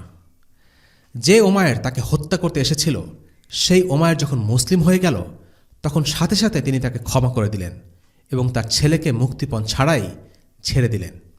শুধু তাই নয়, অন্যান্য সাহাবীদেরকে বললেন তোমাদের ভাই উমাইরকে তোমরা সাহায্য করো। এবং 5 নম্বর, সত্যিকারে মন থেকে কেউ যদি ইসলাম গ্রহণ করে বা ইসলাম পালনের চেষ্টা করে, তবে তার কথা, কাজে, আচরণে তার প্রতিফলন ঘটবেই। উমাইর বিন ওয়াহাব, যিনি কুরাইশদের মধ্যে একজন খুব জঘন্য ধরনের লোক ছিলেন, তিনি এই ঘটনার পর ইসলামের একজন দায়ীতে পরিণত হলেন। মুসলিমদের উপর নিপীড়ন করার পরিবর্তে এবার তিনি সেসব মানুষকে পীড়া দিতে থাকলেন যারা মুসলিমদেরকে পীড়া দিত। অনেক লোক উমাইর বিন ওয়াহাবের দাওয়াতের ফলে মুসলিম হয়েছিল। তিনি ছিলেন একজন সাহসী মুজাহিদ। ওমর রাদিয়াল্লাহু আনহু তাকে 1000 মুজাহিদের সমান তুলনা করেছিলেন।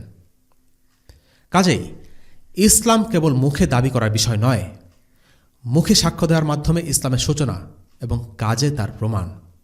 একজন মানুষ যদি ইসলাম পালনে সচেষ্ট হয়, তবে সে নিয়মিত আল্লাহর ইবাদত করবে, সুন্দর আচরণ করবে, ভালো কাজে আগ্রহ পাবে এবং খারাপ কাজ থেকে দূরে থাকবে।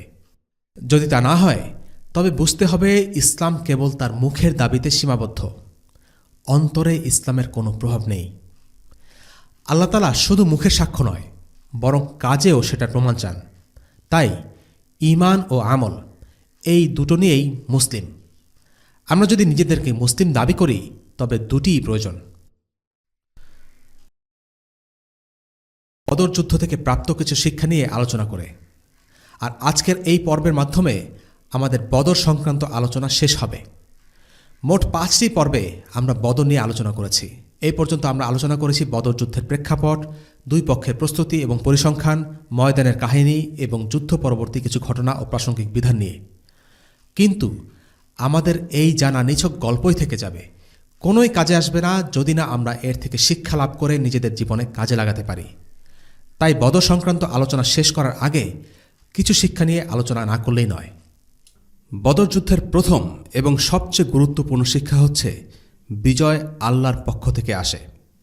বিজয় সৈন্য সামন্ত বা তাদের অস্ত্রশস্ত্র মাধ্যমে আসে না, বরং আল্লাহ তাআলা এগুলোকে কাজে লাগানোর তৌফিক দেন এবং তিনিই বিজয় দান করেন।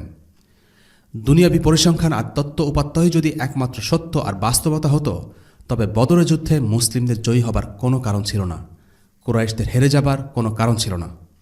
কিন্তু হয়েছে ঠিক উল্টোটা, মুসলিমরা কুরাইশদের পরাজিত করেছে।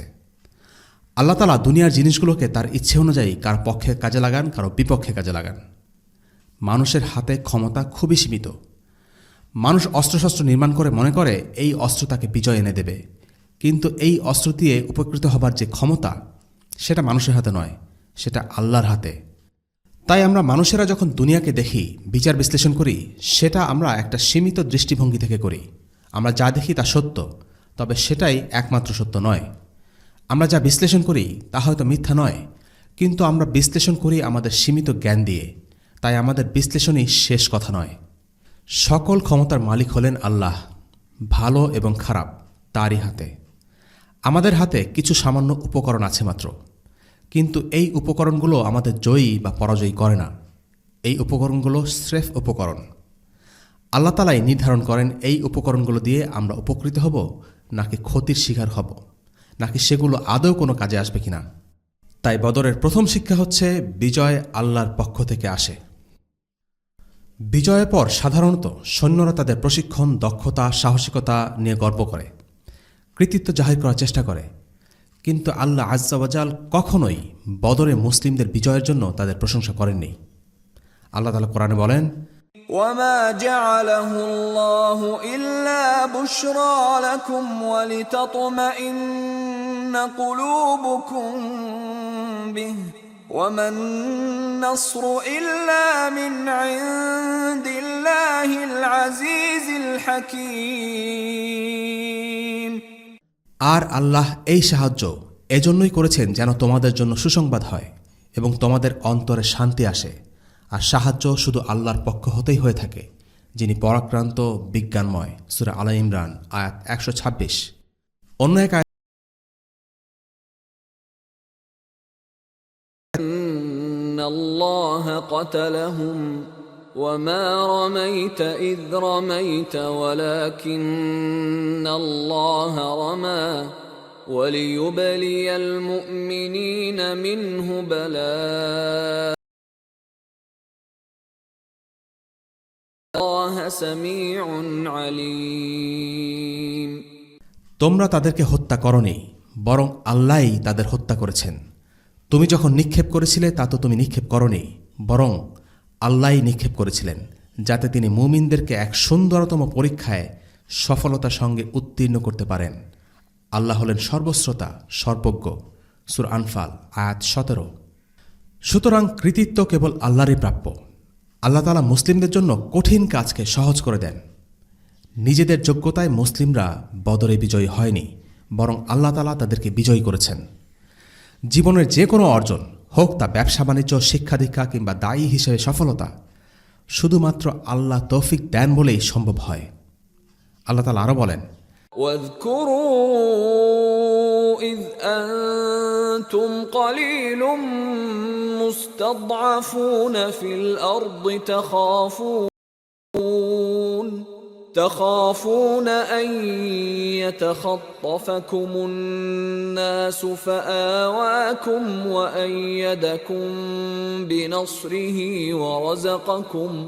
ورزقكم من الطيبات لعلكم تشكرون স্মরণ করো যখন তোমরা সংখ্যায় ছিলে কম, এই জমিনে তোমাদের মনে করা হতো তোমরা অত্যন্ত দুর্বল। তোমরা সর্বদাই এই ভয় থাকতে যে কখন মানুষরা তোমাদের উপর চড়াও হবে।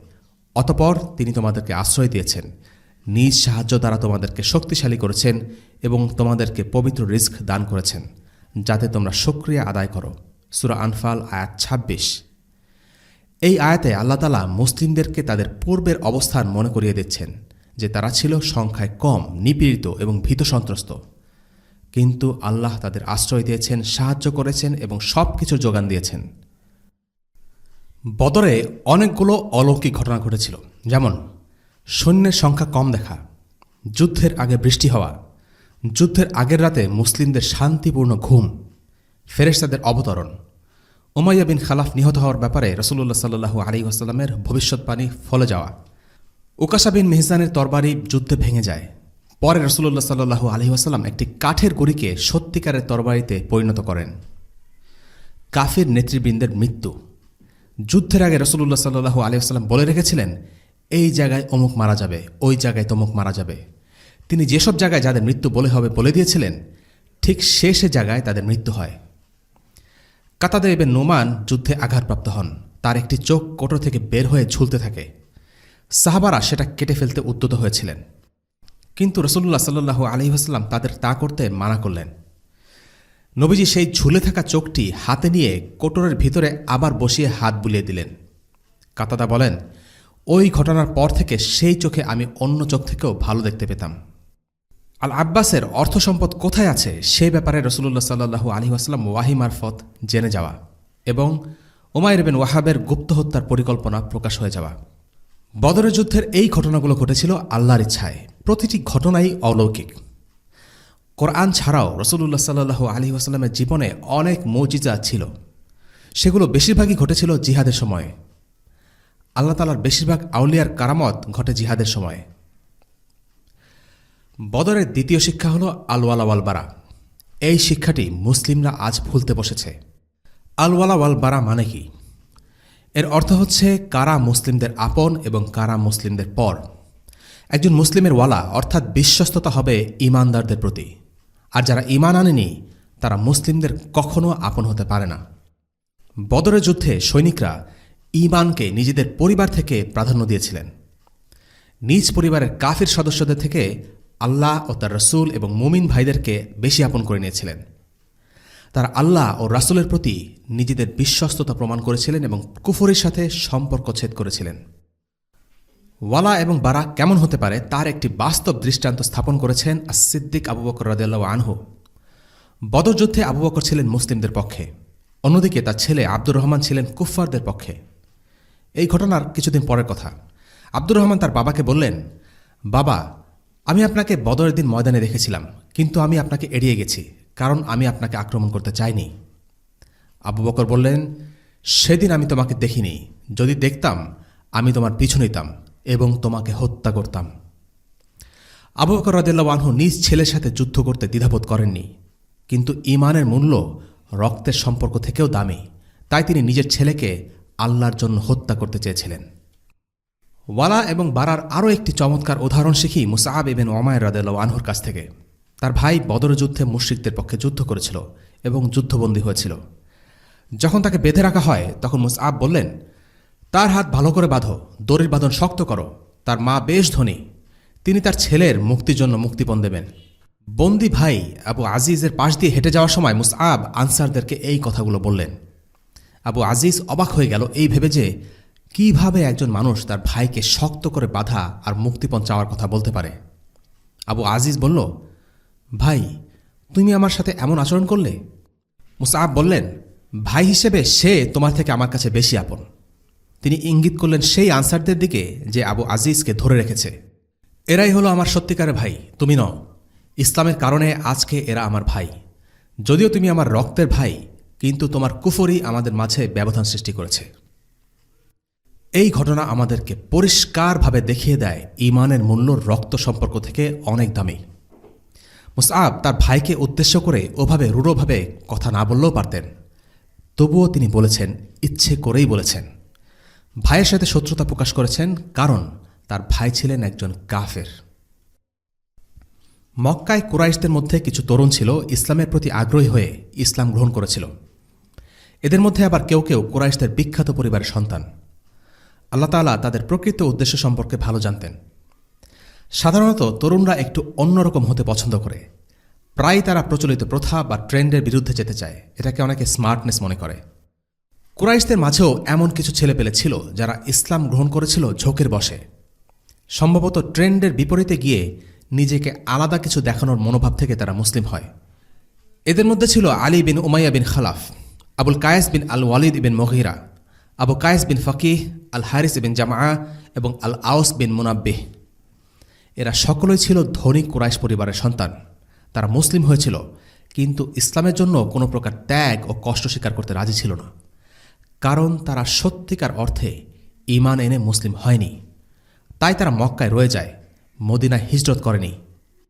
এরা ছিল বিগড়ে যাওয়া তরুণ। আল্লাহর পক্ষ থেকে হিজরতের নির্দেশ যা ছিল ফরজ, তা থাকা সত্ত্বেও তারা হিজরত করেনি। বলা চলে হিজরত করা ছিল তাদের জন্য একটা উটকো ঝামেলা, তাই এই ঝামেলায় তারা যেতে রাজি হয়নি। শুধু তাই নয়, তাদের বাপ ও তাদের গোত্রদের সাথে বদরের যুদ্ধে অংশ নেয়। তাদের শেষ পরিণতি কী ছিল? ইবন হিশাম বলেন, তারা সকলেই বদরের যুদ্ধে নিহত হয়। এরা সকলে ছিল কিন্তু মুসলিম। হয়তো তারা যুদ্ধে অংশ নিতে চায়নি, কিন্তু তাদের পরিণতি ছিল অবমাননাকর মৃত্যু। ইসলামের অর্থ কেবল কালেমা পাঠ নয়, ইসলামের সাথে জড়িয়ে আছে ত্যাগ স্বীকার। নামকাওয়াস্তে মুসলিমদের সাথে সত্যিকারের মুসলিমদের পার্থক্য এই যে, সত্যিকারের মুসলিমরা ইসলামের খাতিরে ত্যাগ স্বীকার করতে প্রস্তুত থাকে। এই মুসলিমরা যারা বদরের যুদ্ধে কাফিরদের সাথে এসেছিল, হয়তো তারা নিতান্ত অনিচ্ছার সাথেই যুদ্ধে এসেছিল। হয়তো তারা মুসলিমদের লক্ষ্য করে একটি তীরও ছোড়েনি, তরবারি চালায়নি, কিন্তু এদের ব্যাপারে আল্লাহ কি বলেছেন? واذكروا أنتم قليل مستضعفون في الأرض تخافون أن يتخطفكم الناس فآواكم وأيدكم بنصره ورزقكم من الطيبات لعلكم تشكرون إن الذين توفاهم الملائكة أنفسهم قالوا فيم كنتم قالوا كنا مستضعفين في الأرض قالوا ألم تكن أرض الله واسعة فتهاجروا فيها فأولئك مأواهم جهنم وساءت مصيرا ফেরেশতারা তাদের জান কবজ করার সময় বলে, তোমরা কি অবস্থায় ছিলে? তারা বলে, এই ভূখণ্ডে আমরা অসহায় ছিলাম। ফেরেশতারা বলে, আল্লাহর জমিন কি প্রশস্ত ছিল না যে তোমরা তাতে হিজরত করতে? সুতরাং এদের বাসস্থান হল জাহান্নাম। কত নিকৃষ্ট সে আবাস। সূরা আন-নিসা আয়াত ৯৭। ইসলাম অবহেলা বা হেলাফেলা করার দিন নয়। ঠেলেঠুলে ইসলাম পালন করলে এর কোনো মূল্য ইসলামে নেই। ইসলাম গুরুত্বের সাথে নেয়ার দিন। এটা কোনো পার্ট টাইম চাকরির মতো নয়, কিংবা এমন নয় যে যখন খুশি করলাম আর মন না চাইলে ছেড়ে দিলাম, কিংবা শখের মতো। এই ধরনের ধর্মকর্মের স্থান ইসলামে নেই। আল্লাহ আযজা ওয়া জাল যে জান্নাতের অঙ্গীকার করেছেন, সেই জান্নাতের জন্য কষ্ট করতে হবে। ইবন আব্বাস এই আয়াতের ব্যাপারে মন্তব্য করেছেন যে, মুশরিকদের সংখ্যাবৃদ্ধির উদ্দেশ্যে তাদের সাথে কিছু মুসলিম বদরে যোগ দিয়েছিল। তাদের কেউ কেউ নিহত হয়েছে মুসলিমদের ছোড়া তীরে, কেউ নিহত হয়েছে মুসলিমদের তরবারিতে। তাই আল্লাহ তাআলা সূরা নিসার এই আয়াতটি নাজিল করেছেন। এই আয়াতে মক্কায় পড়ে থাকা এই সব নামকাওয়াস্তে মুসলিমদের কথাই বলা হয়েছে। তাদের ইসলাম তাদের কোনো কাজে আসেনি। মুসলিম হওয়া সত্ত্বেও তাদের ভাগ্যে জুটেছে জাহান্নামের আগুন, কেননা তারা হিজরত করেনি। তৃতীয় শিক্ষাটি হচ্ছে আল্লাহর কাছে সাহায্য চাওয়া। রাসূলুল্লাহ সাল্লাল্লাহু আলাইহি ওয়াসাল্লাম সেনাবাহিনীকে প্রস্তুত করেছিলেন, তাদের প্রশিক্ষণ দিয়েছিলেন, প্রয়োজনীয় দিক নির্দেশনা দান করেছিলেন, যুদ্ধের জন্য কৌশলগত বিবেচনায় সবচেয়ে ভালো স্থানটি নির্বাচন করেছিলেন, তাদেরকে সারিবদ্ধভাবে দাঁড় করিয়েছিলেন। এই সব কিছুর পর তিনি তাঁবুর ভেতরে গিয়ে আল্লাহর কাছে দোয়া করলেন। এটাই হলো তাওয়াক্কুল।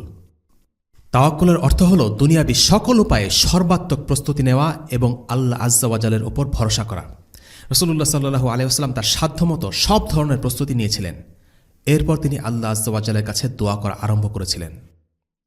একবার কিছু লোক অলসভাবে হাঁটছিল আর এমন ভাব করছিল যেন তারা জুহুদ করছে। ওমর ইবনুল খাত্তাব রাদিয়াল্লাহু আনহু জিজ্ঞেস করলেন, তোমরা কারা? তারা বলল, আমরা মুতাওয়াক্কিলুন। আল্লাহর উপর যারা তাওয়াক্কুল করে তাদেরকে বলা হয় মুতাওয়াক্কিলুন। ওমর রাদিয়াল্লাহু আনহু এগিয়ে গিয়ে তাদেরকে লাঠি দিয়ে পিটুনি দিয়ে বললেন, তোমরা কি জানো না যে আকাশ থেকে স্বর্ণ ও রূপার বৃষ্টি বর্ষণ হয় না? যাও, তোমরা কাজ করতে শেখো। রাসূলুল্লাহ সাল্লাল্লাহু আলাইহি ওয়াসাল্লাম বলেছেন, যদি তোমরা আল্লাহর উপর সঠিকভাবে তাওয়াক্কুল করো তাহলে আল্লাহ তোমাদের পাখির মতো রিজিক প্রদান করবেন। তারা সকালে ক্ষুধার্ত অবস্থায় বের হয় এবং বিকেলে ভরপেটে বাড়ি ফেরে। পাখিরা বাসায় বসে থাকে না, তারা কাজ করতে বেরিয়ে যায় আর খাবার খুঁজে নেয়। তাই তাওয়াক্কুলের মধ্যে সাধ্যমতো চেষ্টা করার বিষয়টি অন্তর্ভুক্ত। কেউ চেষ্টা না করে এই দাবি করতে পারবে না যে আমি আল্লাহর উপর তাওয়াক্কুল করেছি। যদিও চেষ্টাই সবকিছু নয়, চেষ্টার উপর ভরসাও করা যাবে না। নিজের বুদ্ধিমত্তা, দক্ষতা অথবা দুনিয়াবী কোনো বিষয়ের উপর ভরসা করা চলবে না। ভরসা ও নির্ভরতা কেবল আল্লাহর উপর। তাই শুধু নিজের প্রচেষ্টার উপর নির্ভর করা কিংবা চেষ্টা না করে শুধু দোয়া করা, এই দুইটি প্রান্তিকতা এবং বর্জনীয়। চেষ্টা এবং তাওয়াক্কুল এই দুটি একে অপরের সাথে সম্পর্কযুক্ত। আল্লাহ তাআলা যদি চাইতেন কেবল ফেরেশতাদের মাধ্যমেই মুশরিক বাহিনীদের পরাজিত করতে পারতেন, কিন্তু এটা আল্লাহর রীতি নয়। আল্লাহ তাআলা দেখতে চান কে তার দ্বীনের জন্য আন্তরিকভাবে যুদ্ধ করতে চায়, কষ্ট করতে চায়, তাকে তিনি সাহায্য করেন। এই সাহায্য কারো মুখে চামচ তুলে দিয়ে খাইয়ে দেওয়ার মতো নয়। অনেক মুসলিম প্রশ্ন করে, আল্লাহ কেন সাহায্য করছেন না? এর উত্তর হচ্ছে বান্দার পক্ষ থেকে যথাযথ প্রচেষ্টার অভাব। একজন ঈমানদার যখন তার সাধ্যমতো চেষ্টা করে তখন আল্লাহ তাআলা তাকে সাহায্য করেন।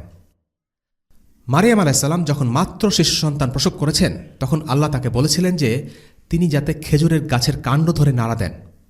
একজন প্রসূতি মা সন্তান প্রসবের পর প্রচণ্ড দুর্বল থাকে, তার জন্য খেজুর গাছের কাণ্ড ধরে ঝাঁকি দেওয়া রীতিমতো অসম্ভব। এরপরেও আল্লাহ তাআলা মারিয়ামকে তাই করতে বলেছেন, কারণ আল্লাহ তাআলা চান বান্দার মধ্যে যতটুকু সম্ভব ততটুকু করুক। আল্লাহ চাইলে মারিয়ামকে এমনি খেজুর দিতে পারতেন, কিন্তু না, তিনি চেয়েছেন মারিয়াম তার সাধ্যে যা আছে তা করুক, আর এরপর তিনি তাকে খাবার দিয়েছেন। আল্লাহ যদি এমনিতেই সাহায্য করতেন তবে তার বান্দারা দুর্বল, অপ্রস্তুত ও অলস হয়ে পড়ে থাকত, কিন্তু আল্লাহ তা চান না। আর তাই বান্দা যখন প্রথম পদক্ষেপ নেয় আল্লাহ তাকে সাহায্য করেন। চতুর্থ শিক্ষাটি হচ্ছে সত্য নিজে নিজেকে প্রতিষ্ঠিত করতে পারে না, বরং সত্যকে প্রতিষ্ঠিত করতে হয়। আমরা জানি বদরের দিন হচ্ছে আল ফুরকানের দিন, যেদিন সত্য আর মিথ্যাকে পরিষ্কারভাবে আলাদা করে দিয়েছেন আল্লাহ তাআলা। বদরের যুদ্ধ হয়েছিল এমন একটা সময়ে যখন গোটা পৃথিবী ছিল জাহেলিয়াতের অন্ধকারে নিমজ্জিত। মানুষ মূর্তি পূজা করত, আল্লাহর সাথে অন্য উপাস্যে শিরক করত, স্বৈরাচারীরা তাদের খেয়াল খুশি মতো মানুষকে শাসন করত। এমনই এক সময়ে আল্লাহ তাআলা তাওহীদকে শিরকের বিরুদ্ধে বিজয়ী করেছেন, ইসলামকে জাহিলিয়াতের বিরুদ্ধে শক্তিশালী করেছেন। এই যুদ্ধ নিছক ক্ষমতার যুদ্ধ ছিল না, বরং এই যুদ্ধ ছিল সত্যের দল আর মিথ্যার দলের বিরুদ্ধে যুদ্ধ। আমরা মুসলিমরা এটা ভেবে প্রায়ই আত্মতুষ্টি ঠেকুর তুলি যে ইসলাম হলো সত্য ধর্ম আর সঠিক ধর্মবিশ্বাসে বিশ্বাসী, তাই আমাদের কোনো চিন্তা নেই। কোনো সন্দেহ নেই যে ইসলাম হচ্ছে সত্য ধর্ম, কিন্তু বিষয়টা এখানে শেষ নয়। তাত্ত্বিকভাবে ইসলাম সত্য হলেও দুনিয়ার বুকে কি আজকে ইসলাম বিজয়ী? দুনিয়ার বুকে কি আল্লাহর দ্বীনের সার্বভৌমত্ব আছে নাকি মানুষের বানানো আইনের? কোনো সন্দেহ নেই মুসলিমরা সঠিক আকীদা বিশ্বাসের অনুসারী হওয়া সত্ত্বেও আজকে পরাজিত, কারণ সত্যকে বিজয়ী করার জন্য তাদের পক্ষ থেকে যথেষ্ট পরিশ্রম নেই। আল্লাহ তাআলা বদরের যুদ্ধ প্রসঙ্গে বলেছেন, তিনি এই যুদ্ধ চেয়েছেন কারণ তিনি চান সত্যকে সত্য হিসেবে প্রতিষ্ঠিত করতে আর মিথ্যাকে চিহ্নিত করতে। কাজে দ্বীন ইসলাম সত্য হওয়া আর সত্য হিসেবে বিজয়ী হওয়া দুটো এক নয়। মুসলিমদের শুধু দ্বীনের সত্যতা তাত্ত্বিক প্রমাণ নিয়ে সন্তুষ্ট থাকলে হবে না, এই সত্যকে বাস্তব রূপ দিতে হবে। পঞ্চম শিক্ষা, ইসলামে স্বজনপ্রীতি নেই। বদরের যুদ্ধে রাসূলুল্লাহ সাল্লাল্লাহু আলাইহি ওয়াসাল্লামের চাচা আল আব্বাস বন্দী হয়েছিলেন, কারণ তিনি মুশরিক বাহিনীর সাথে যুদ্ধ করতে এসেছিলেন এবং এই কারণে তার কাছ থেকে মুক্তিপণ চাওয়া হয়, যা একটু আগেই আমরা আলোচনা করেছি। কিন্তু আনসাররা আল আব্বাসের কাছ থেকে মুক্তিপণ চাইতে অস্বস্তি বোধ করেছিলেন। যেহেতু আল আব্বাস ছিলেন রাসূলুল্লাহর চাচা, তাই তারা তাকে ছেড়ে দিতে চাচ্ছিলেন। তারা রাসূলুল্লাহ সাল্লাল্লাহু আলাইহি ওয়াসাল্লামকে বললেন, ইয়া রাসূলুল্লাহ, আব্বাস তো আমাদের ভাগ্নে হয়, ওর মুক্তিপণটা কি মাফ করে দেওয়া যায়? তারা এমনভাবে বিষয়টা উপস্থাপন করছিলেন যে যেন মনে হয় আল্লাহ রাসূল সাল্লাল্লাহু আলাইহি ওয়াসাল্লাম যদি তাদের অনুরোধ রাখেন তাহলে তাদের জন্য একটা উপকার হয়। আসলে মুক্তিপণ ছেড়ে দিলে তাদের কোনো লাভ নেই, বরং একটা বড় অঙ্কের টাকা থেকে তারা বঞ্চিত হবেন। রাসূলুল্লাহর চাচার মুক্তিপণ ছেড়ে দিয়ে তারা রাসূলুল্লাহর উপকার করছেন এরকম কোনো ভাব তারা দেখাতে চাননি। তাই তারা বললেন, আমাদের ভাগ্নের মুক্তিপণটা কি মাফ করে দেওয়া যায়? আল্লাহ রাসূল সাল্লাল্লাহু আলাইহি ওয়াসাল্লাম তাদেরকে উল্টো জবাব দিলেন, ওর মুক্তিপণ থেকে 1 টাকাও মাফ করবে না। আল্লাহ রাসূল সাল্লাল্লাহু আলাইহি ওয়াসাল্লাম তার চাচার প্রতি বিন্দুমাত্র স্বজনপ্রীতি দেখালেন না, বরং চাচা হওয়া সত্ত্বেও তার থেকে সর্বোচ্চ পরিমাণ মুক্তিপণ আদায় করেছেন।